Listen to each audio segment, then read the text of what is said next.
Nega? Uxlashdan oldin aynan chiroqlarning o'chirilishi muhim hisoblanadi. Chunki ko'zga yorug'lik tushishining pasayishi gipotalamusning supraxiazmatik yadrolarining faollashishini kamaytiradi. Bu esa superior cervical ganglion, ya'ni o'zbekcha qilib aytganda yuqorigi bo'yin tugunidan norepinefrin moddasini hosil bo'lishini oshiradi.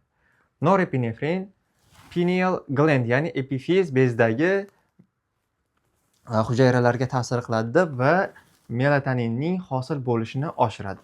Ana bizga shu melatoninning funksiyasi muhim edi. Melatonin qanday jarayonlarni amalga oshiradi? Birinchisi bu sirkadian ritmni nazorat qiladi. Ya'ni uyg'oqlik muvozanatini ta'minlaydi. Ya'ni miyaga uyquning vaqti keldi degan buyruq beradi.